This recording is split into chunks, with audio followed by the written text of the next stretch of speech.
Hey, hey, and welcome to Thursday Morning Coffee Rant with Dan. I am Dan, the Spiritual Anarchist, your host. Today's date is February 6th in the year of all of us on this Soul Garden prison planet, 2025. Revolution.radio is the #1 listener-supported radio platform in the world, and they can really use some help. And this is how you have over 70 plus radio hosts bringing you, alternative from the mainstream news, real information, truthful information, or another look at different information from a different angle or a different view from a person who may not have no dog or pony in, let's just say, for instance, politics. They don't look at things from through the filter of one party or another. So therefore, they're more closer to being objective in their thought processes than somebody who has put their, and I don't blame anybody, but has put their hope into a leader who is going to do what's best for us and best for society. We all want that kind of good leadership. So if you go to the donation tabs, if you have a little extra, please give a little extra. And they also have a Patreon. They can be supported on Patreon, so please go there. So when I say we all want a leader that's going to lead and do what the best interests of us, and we're putting our faith in that, the last thing I want to do is say things that are going to destroy that faith. But it's kind of hard. Let me take a sip of my coffee. I'm working really hard at trying to change my message in the way I communicate certain things with people. I'm trying very hard not to rant this morning, and I don't think I'm going to get out of this radio show without ranting. And again, talking about the plane of effects and talking about political things, it isn't the most empowering thing we can do in our lives, because we are co-creators of our lives and existence. But not a leaf will fall in Cleveland, Ohio, without it affecting something on the other side of the world. So if we allow suffering and we don't speak out for those who do not have a voice,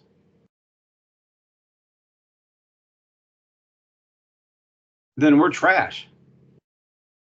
If we let fear keep us from speaking out, or any other euphemised excuse to not say something, we're trash. And we're going to get what we got coming to us. I want to say back in 2016,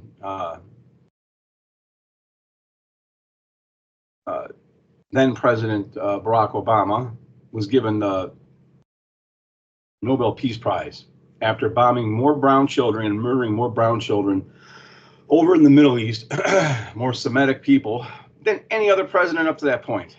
But they gave him and I'm not merely parroting what I heard on the mainstream news media. Now they're talking about giving Elon Musk the Nobel Peace Prize because he shut off Starlink communications during the Russian-Ukraine war that's still happening. That's PSYOP war. And I forgot which side. That's how important that is to me, because I know what the bigger picture is. But he shut it off for one of the sides. Hey, Elon, I'm not afraid of you. I don't believe in you. You want to be a hero? Shut off Starlink for all sides. Shut off Starlink for the entire war, for both sides. Oh my God, how will we get, without that, there wouldn't be communications, and we'd have, there'd be chaos. And then how would we get medical help to the injured? Well, for one, the place is already in chaos. And two, yeah, you think there's medical help needed during a war? Shut it off. Shut them both off. And quit feeding into the dialectic and doing things and making symbols and signs that you know is going to create ridiculousness coming from a certain party. You're more intelligent than that. So if somebody doesn't know, they can be forgiven a little bit, but when you know, you really can't. Which brings me to something else I want to say. When I started on this journey, you know, it was 2017, I nearly died. Research started happening. In 18, I started writing my book, Rise from Darkness. Who are they? You know, a quick aside on Rise from Darkness. Who are they? There's nothing mystical, supernatural about that book, even though there's some psychic phenomena, some different things that, you know, it's worth reading, right? But when I really, really, really think about what Rise from Darkness was and what it indeed still is, there's nothing mystical about it. Rising from darkness is really rising from our own ignorance. Now, I understand a lot more about what's going on in the world. More than 50% understand. On the road to truth, there's only two things you can do wrong. One is not starting, and two is not going all the way. So around 2020, when I was more of a neophyte than I am now,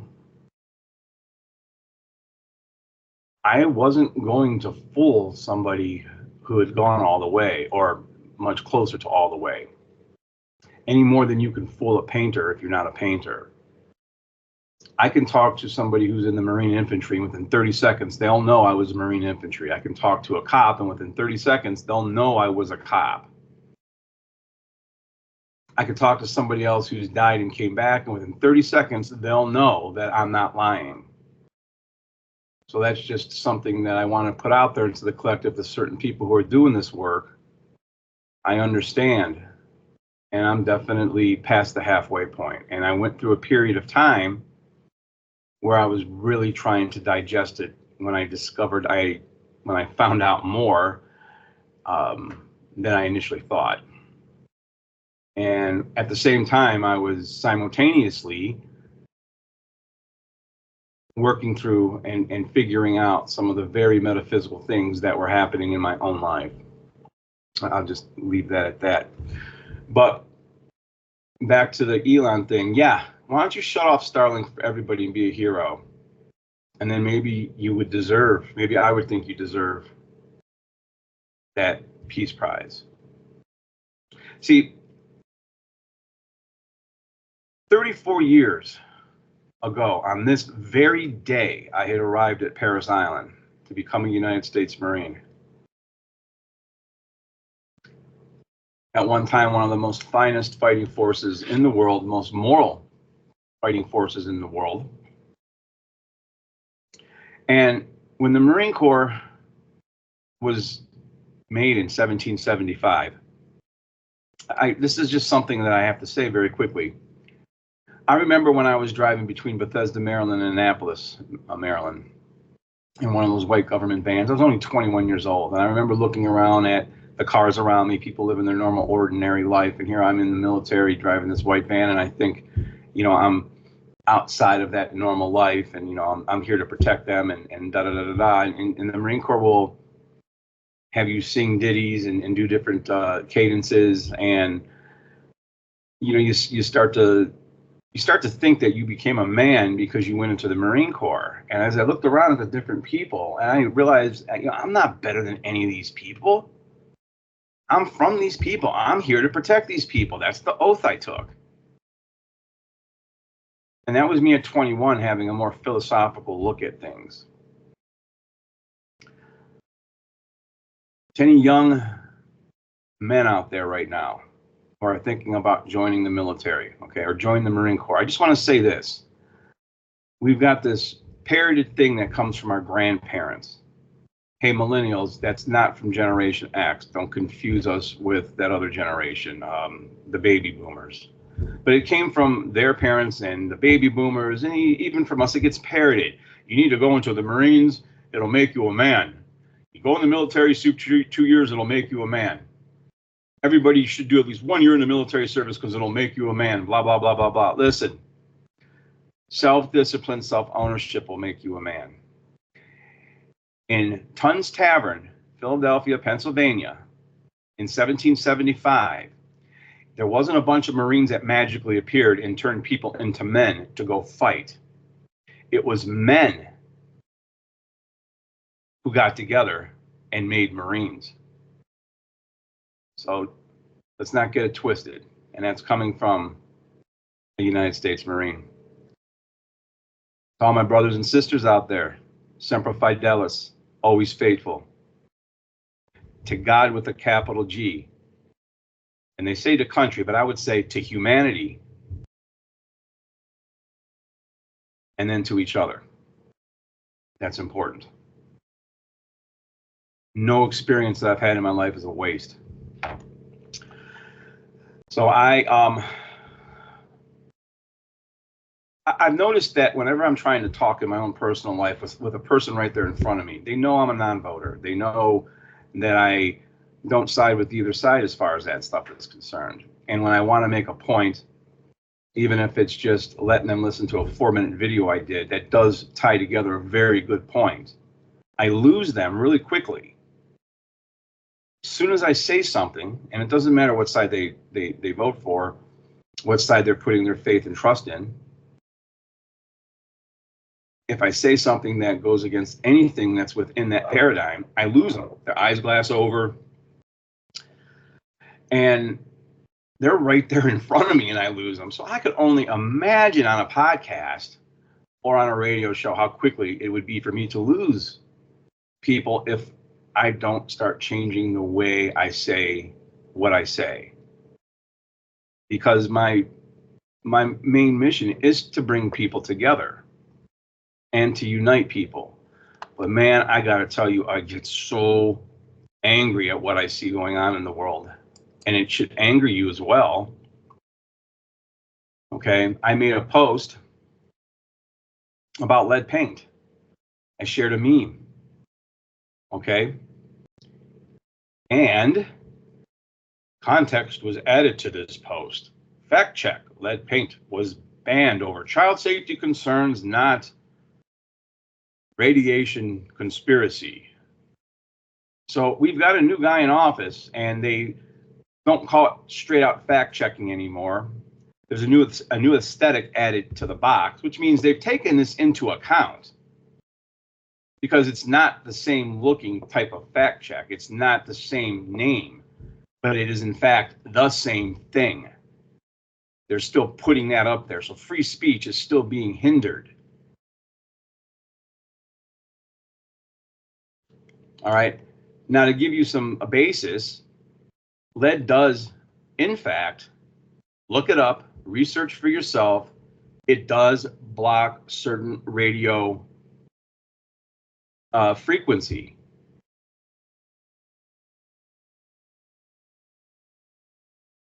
Now, look on Amazon. If you want to be able to go off grid with your phone and not have your phone tracked, you can buy these little pouches. You put your phone in the pouch and close it up. They suggest you turn the phone off, maybe even kill the battery if you want to go all the way, but turn it off. Put your cell phone in this pouch, take it out of its case so it fits in there all the way, and really seal that pouch up. Have someone sit there right next to you. Leave it on if you want and test it out. See how good it works. And there'll be no radio frequency that will reach your phone. You're untrackable at that point, and they use lead for that. Okay, dum-dums. So I made a post, and again, I just said I don't want to lose people, but this was an angry post. And it's like, hey, Trumpers, voters, look, the fact checks have been slightly renamed and given a slightly different aesthetic. We're effing doomed. and not because of a couple handful of parasites who run this Soul Garden prison planet. It is because of your egos. It is because of every voter's ego who can't look and say, hey, something's not right here. Something smells rotten in Denmark.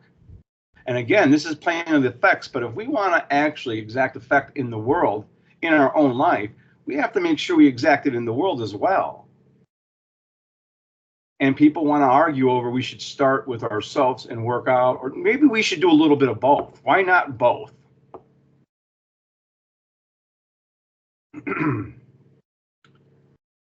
Worry about stuff that's going on across the world for people who don't have a voice for themselves, and also work on yourself. Do both at the same time.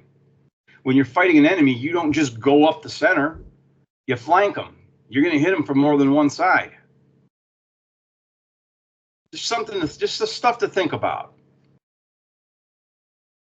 Because this really made me angry, man. I seen this and I was like, are you kidding me? What's changing?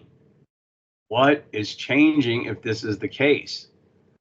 I'm still buried in the feeds. I still have to use code language on my YouTube page. And the very fact that they took the time to change the wording around a little bit and change the aesthetic a little bit means it's a thing. They knew it needed to be tweaked, but it in effect is not tweaked in the least bit. Really take a look at that. That's an objective fact. So let me see here. Yeah, I'm already God, the rant I'm doing. So I want to talk about, like, there's so much I need to talk about today, but I want to talk about some facts, some research, some things that actually have taken place in history that beg to have questions asked of them. These are questions that need to be asked, and I want to predicate this with I don't vote. I have no dog in anyone's fight, other than I want humanity to be free. I want my family to be free. And people want to control and use words because when they can control words, they can control the narrative, they can control your thoughts and emotions. If they can trigger your thoughts and emotions on a visceral level, and that also includes the emotion of fear, they can control you. This is why we have to come to balance in so many areas of our lives. I've been doing a lot of shadow work. And I'm in better balance, I believe, now than I've ever been in.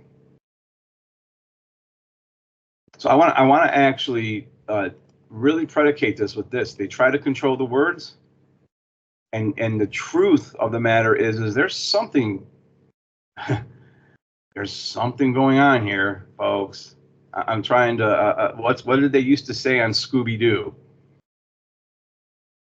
I don't know. It's not coming to me, but there's something happening here. So I'm going to be talking about the violence that's taken place in the Middle East. And you know, let me just say, oh, they've been at war for 2,000 years, man. Those people are always, those people, right, are always at war.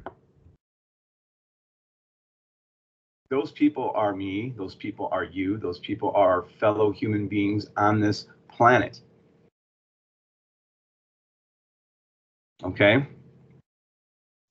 Now, I'm going to read something, and it's going to help put things into perspective. If you happen to be a person who votes left, and you have, you know, and I'm talking middle left. I'm not talking woke left. I'm talking just your person who votes left, and you have some ideas about not being greedy, and some ideas about sharing, and some ideas about putting your trust into someone who represents that to you. Okay. Don't immediately tune out what I'm about to talk about, because I'm going to be starting off with the Holocaust with Jewish people. And it's a very quick thing I'm going to talk about and put together. And then I'm going to talk about some other things. And I'm going to ask questions. So you should stand by for the questions, because this is important.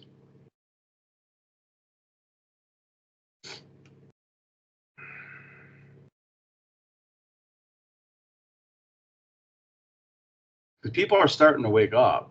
It's not quick enough and it's not enough, but they're starting to wake up. And they're starting to understand that something isn't right.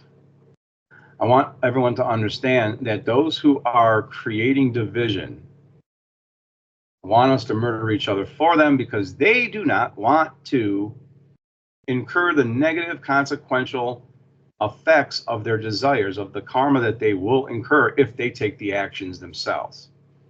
Also, all this talk with AI. I've played with AI lately, and when you ask it a question that it has the answer for that's out there, but it's going to try to find one that can steer you in a different direction, it takes a little while to populate that. So here's what I'll tell you about AI. All this stuff that they're warning you about and predictive programming you about, that AI is going to become sentient and they could take over and it's a threat to humanity and blah, blah, blah, blah, blah, blah. AI is a program, period. Okay, so when machines, robots, or anything else start murdering people, it isn't their fault, it's their programmer's fault. They could be given an infinite number of responses to any one thing. Okay, they're not biological beings. They're trying to tell you that to make it easier for them to throw chips in your head. You have to understand the psychology of how your own psychology works to know yourself and to know what they're doing. So this is important. World War II, there was a total of 17 million Semitic Jewish men, women, and children who were ethnically cleansed. This left very few Semitic Jews in existence after that, okay? Prior to that, okay, 20 years prior, keep in mind 9/11 happened how many years ago? And it took away it took away a lot of freedom. Prior to that, in 1917, the Balfour Declaration was signed between the United Kingdom's Foreign Secretary, Arthur Balfour, and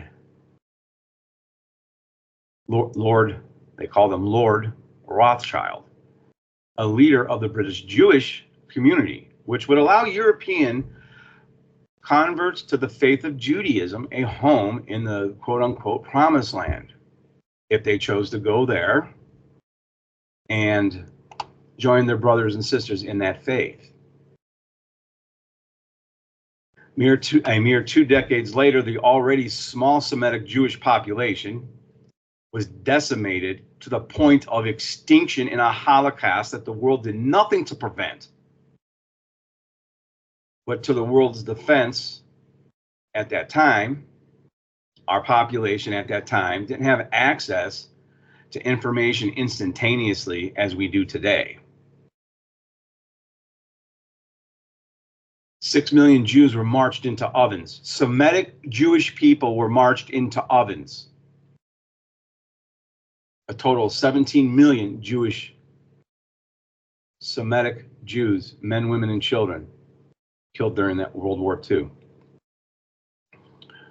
Now, think about this. The current day atrocities and the genocide and ethnic cleansing of Semitic Palestinian men, women, and children by modern day Israelites. And when I say modern day Israelites, as opposed to Jewish people or Jews, which is a religion, modern day means many of whom do not have original Semitic heritage. They were converts to the faith of Judaism, or their parents were. This is non-disputable facts. Okay? May the souls of the Semitic Jews and the Semitic Palestinians who have been murdered in vain in this 3D reality, may they find some peace and rest in power.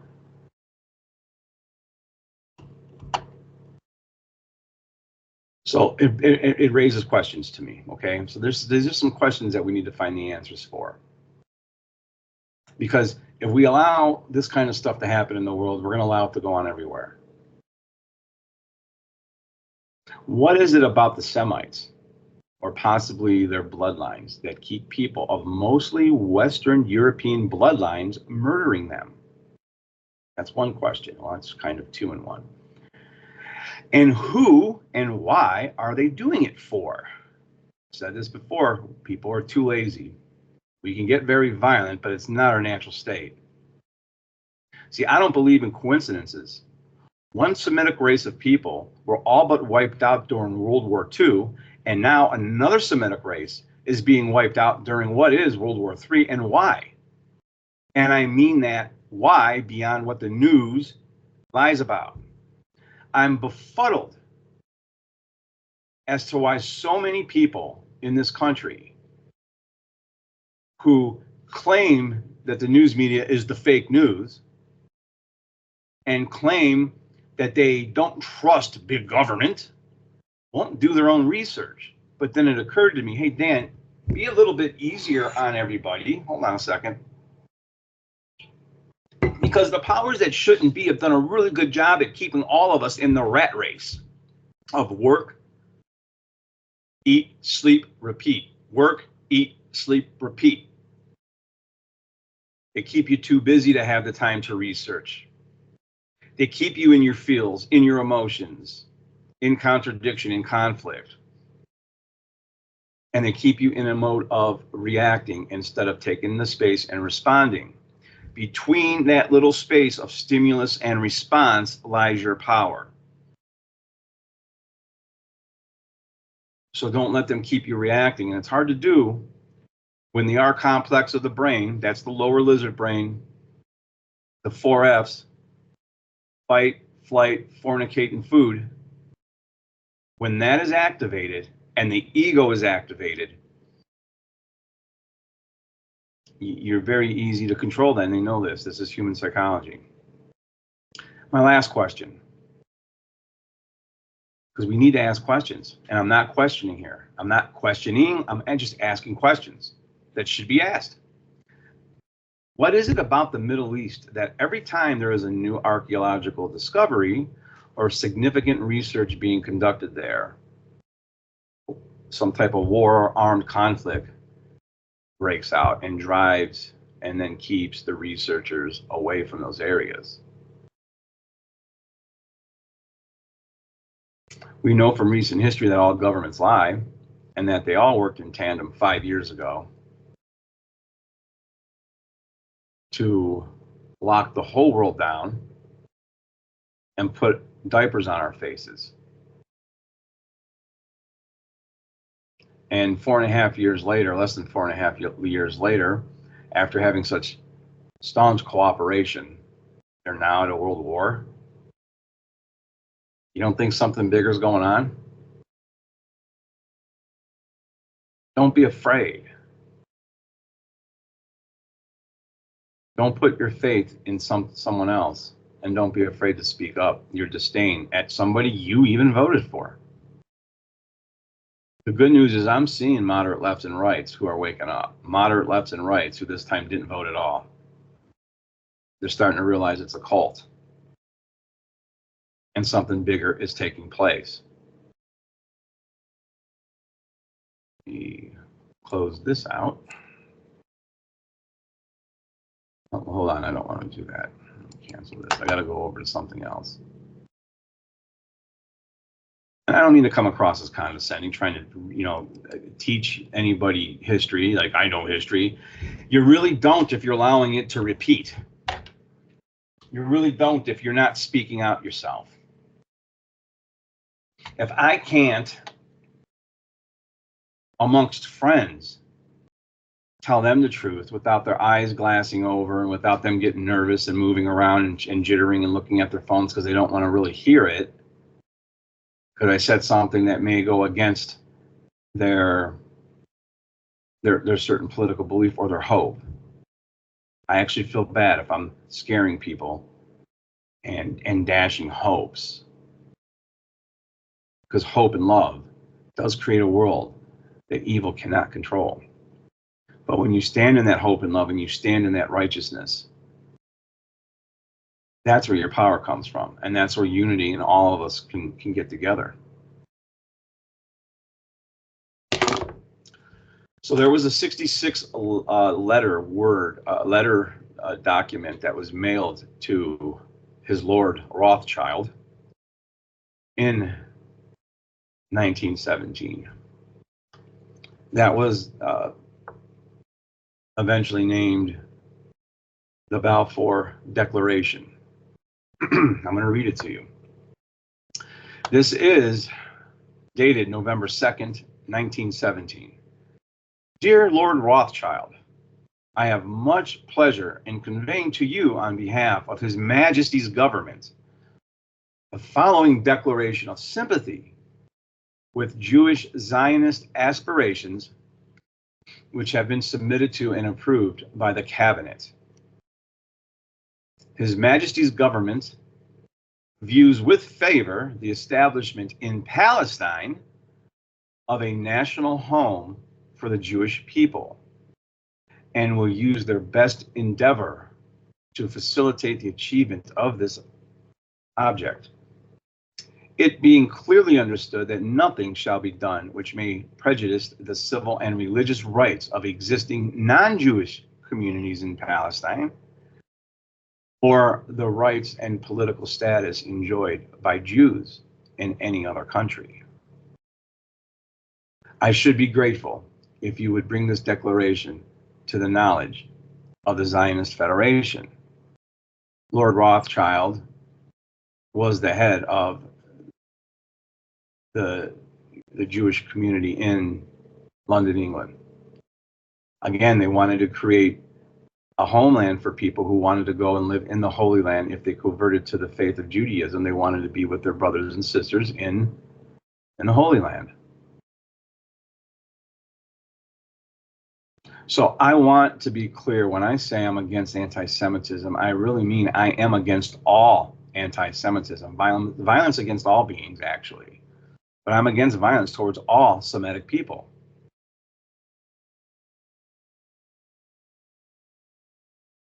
We need to educate ourselves, or we're going to repeat history. Because now, from what I'm seeing, they're talking about kicking all the Palestinian people out of their homes and putting them on an island. Does that sound familiar? When the Palestinian Jews were slaughtered, possibly to make room for, I don't know, European converts to Judaism. When they were slaughtered, they got put on trains to be taken someplace else. And they were marched right into effing ovens.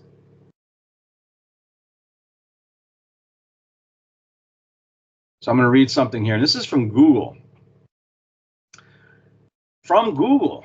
This is government-ran Google. The Balfour Declaration, that's a promise, it means promise in Arabic, was a public pledge by Britain in 1917 declaring to aim to establish a national home for Jewish people in Palestine. Okay, I just read the whole thing for you.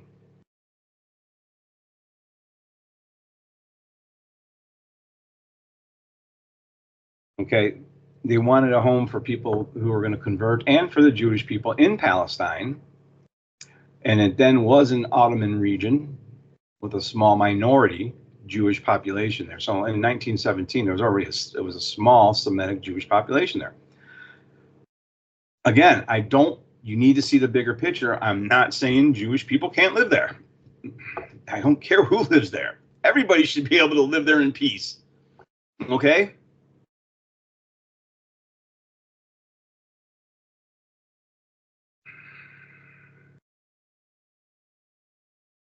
So again, at the peak of Hitler's power in 1942, Semitic Jewish people, 6 million men, women, children, marched into ovens. World War II caused approximately 87 million people's lives. 17 million of that, which is a large population of that, large percentage of that, were Semitic Jewish people. World War II ended in 1945, and this is from Google. On May 14th, 1948, the State of Israel was declared. It was a monumentous event marking the accumulation of decades of Jewish nationalist aspirations and the establishment of a Jewish homeland in Palestine. This is from Google.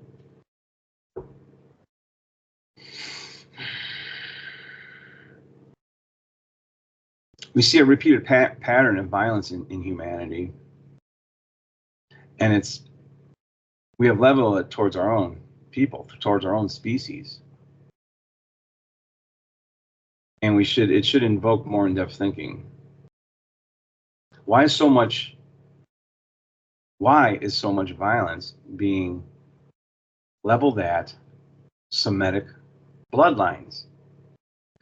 Something that you need to understand is that Semitic Jews and Semitic Palestinians are actually cousin bloods that got along a lot throughout history.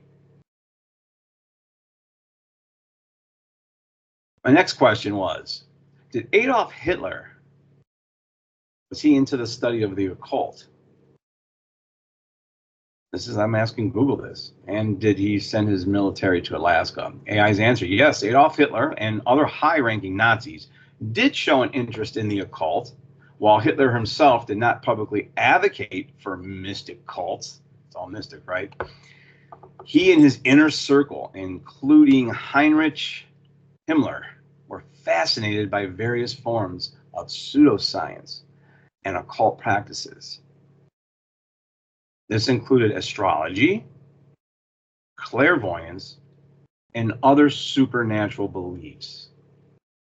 Okay, let me stop here for a second. A lot of those things that are studied and known about more today than they've ever been before, science and quantum physics and other things have explanations for. They exist.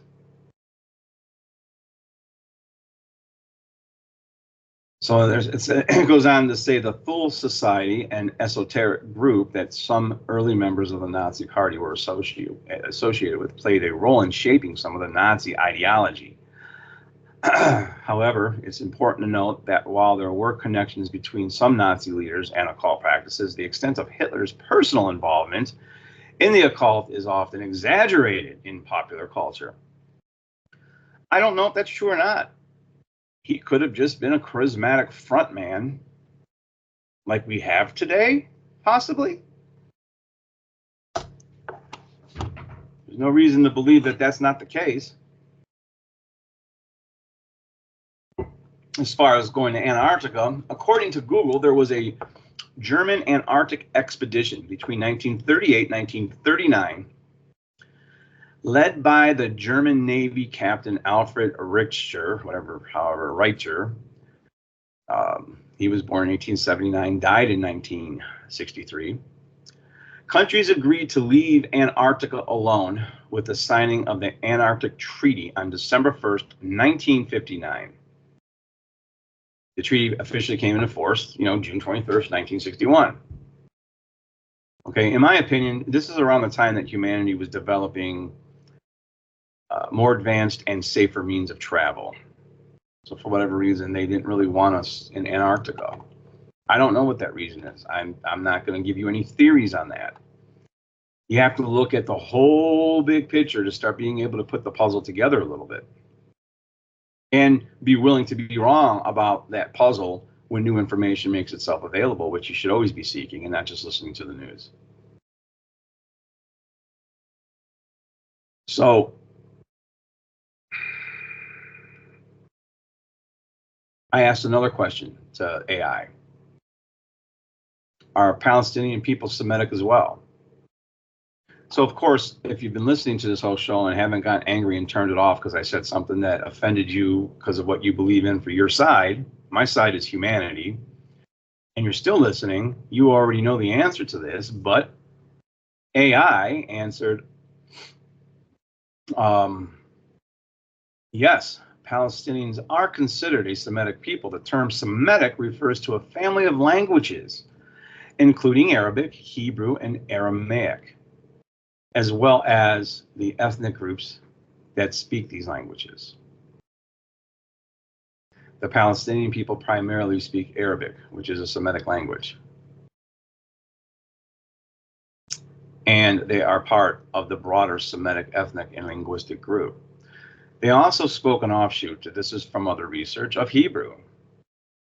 All these human beings were in the same area together. These languages are very similar. So I asked AI, what groups fall into the Semitic category? So it answers Arabs, including many groups from the Middle East and North Africa, Jews, primarily associated with the Hebrew language. Those are the Semitic Jews.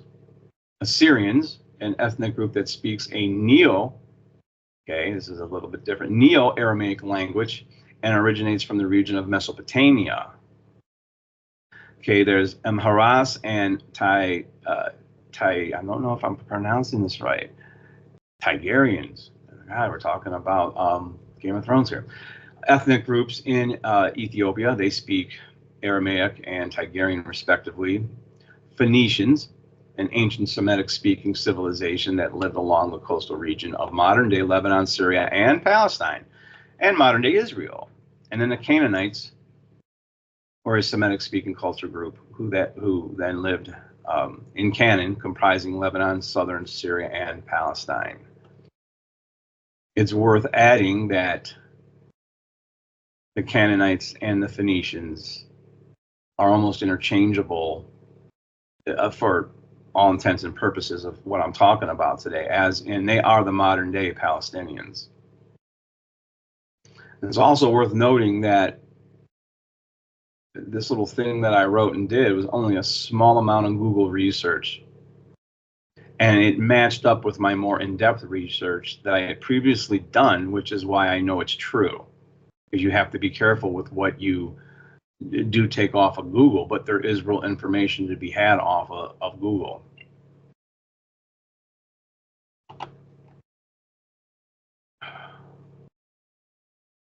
Continuing here.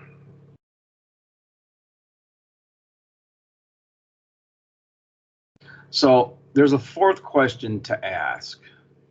I asked the three questions. Why are so many Semitic people being murdered by what appears to be people of Semitic bloodlines being murdered by people of Western European bloodlines? When I say that, my fellow Americans, I'm not saying American bloodlines. Doesn't matter if a lot of our ancestry is from Western European. America has bloodlines from all over the world. I'm not talking about Americans. I am speaking plainly about Western European bloodlines. What is it about bloodlines that they always have us murdering one another? When in reality, we're all human beings capable of higher consciousness and love. Why aren't we exercising that? And why aren't we exercising our sovereignty when freedom is our birthright? Freedom is your birthright. I've jokingly said I would wipe my ass with the Constitution because I don't need a human being scribbling down on some piece of paper, here's what your rights are, because I, a human being, said, here's what your rights are. Here they are. You can read them. Take them. They're your rights. No, I don't need to take them. I know what my rights are. Get out of my face with that shit. That's my idea to the Constitution. So this is like the closest to a rant I've probably ever come on Revolution.radio. I'm trying to keep the rant down. I could tell I'm going to have to go to a 2-hour show. I know I keep saying it, but I do want to have guests on when I do that. But in a nutshell, the last question is, what would humanity have to learn that would definitively stop world violence and the initiation of harm to others and theft for one race? So I would ask anyone that read this or anyone that listens to this, there's 5 questions in total on this document, or whatever you want to say that I wrote. If you can answer these 5 questions, we will finally, as an entire species, know what true freedom is. It's understanding that the mother and the father, God with a capital G, Father and Mother in the Sea of Lights, the creative consciousness that created everything, and that divine spark that's within all of us, weaved into the fabric of our 3D creation certain laws that we have to live by, such as there is no faster speed than the speed of light that we know of in this vibrational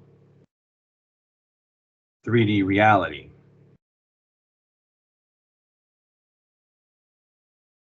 Gravity affects everything. Objects are affected by gravity. Well, humanity and beings who have the capacity to have decision-making skills have to adhere to certain laws, karmic laws. The Vedic tradition knew this.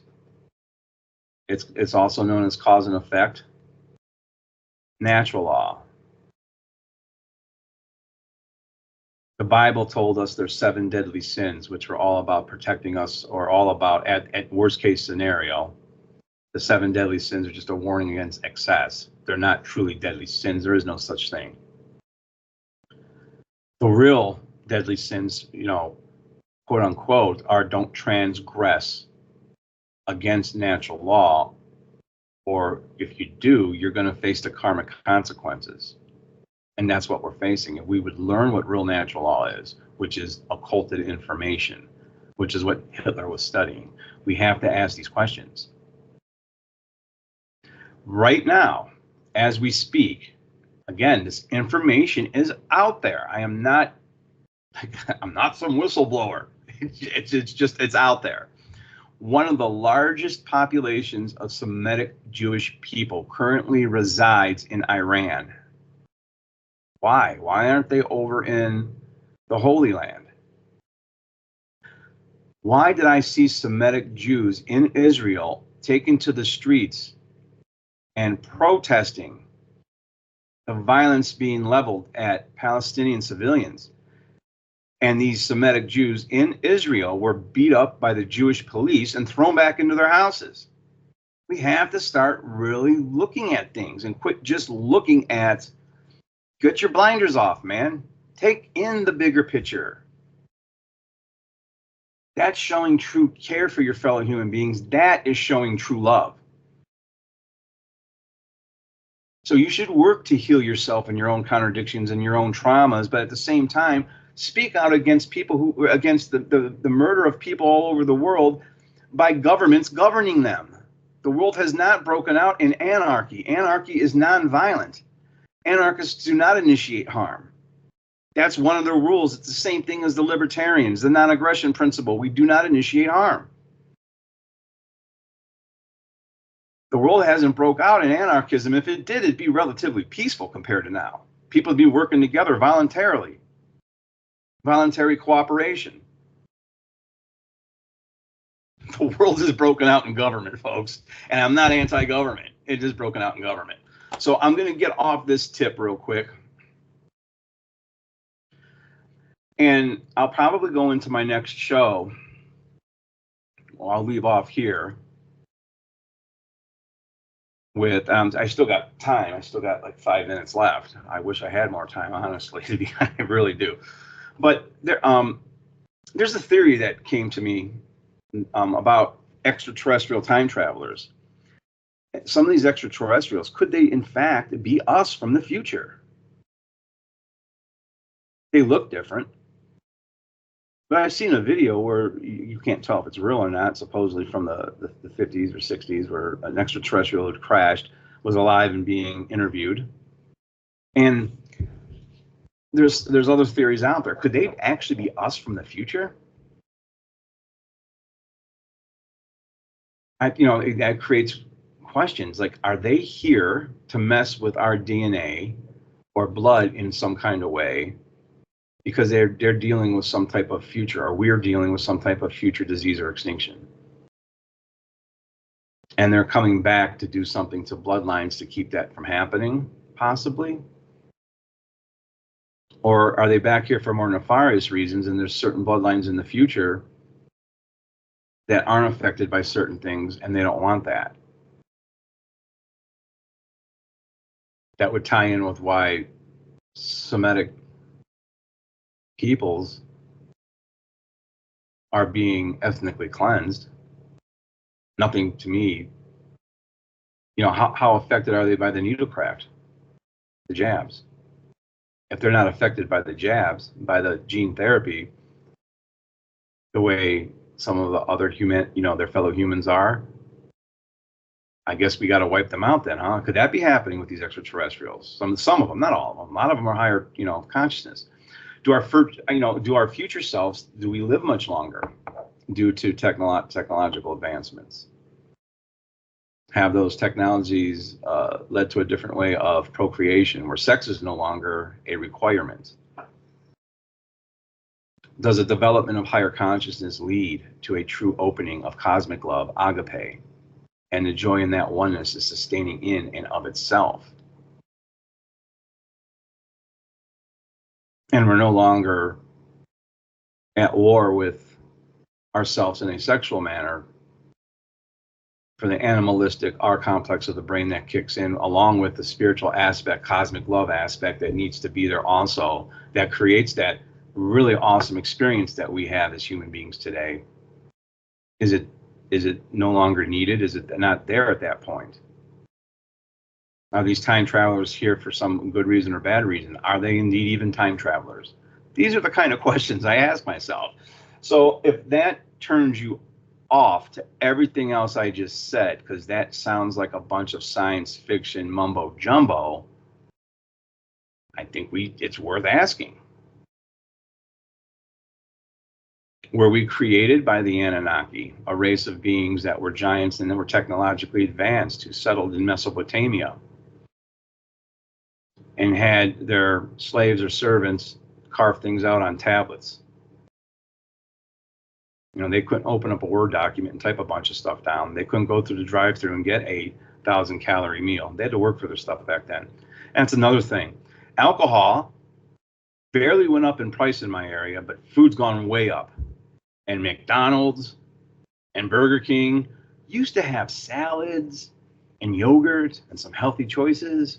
They got rid of all that stuff. Nothing but things that are bad for you and to keep you vibrating at a low level. They want to keep you distracted. As soon as people are not afraid to die is when people will be courageous enough to live. And this is my declaration. I am effing courageous enough to live. Nothing but love. For next week. Peace.